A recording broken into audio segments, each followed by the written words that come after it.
Jersey jersey Hindi সিরিয়ালটার কথা আপনাদের মনে আছে হয়তো।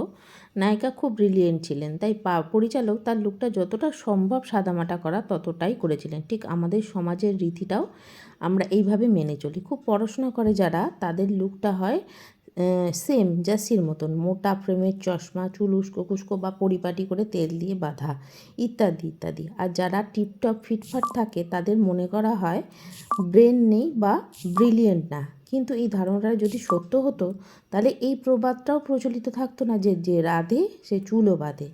যারা টিপটপ তারা ব্রেনলেস, আর যারা হোমলেসের মতন থাকে তারা ব্রিলিয়েন্ট। এই কনসেপ্ট থেকে আমাদের বেরিয়ে আসতে হবে। কোনো একটা মানুষ ফিটফাট বা টিপটপ থাকবে কি না সেটা সম্পূর্ণ ডিপেন্ড করে তার পার্সোনালিটির ওপর। কিন্তু বর্তমান সমাজ, এই আমরাই আমাদের ছেলে মেয়েদের শিক্ষা দিই যে তোমাদের প্রেজেন্টেবল হওয়ার দরকার নেই, শুধুমাত্র পড়াশোনা করো। কিন্তু বাস্তব জীবনটা সম্পূর্ণ আলাদা। আপনার মেধা থাকুক বা নাই থাকুক, নিজেকে যত্ন নেওয়া অবশ্যই দরকার। প্রেজেন্টেবল রাখাটা অত্যন্ত গুরুত্বপূর্ণ। তাই নিজের যত্ন নিন, নিজেকে ভালোবাসুন। Take care, by.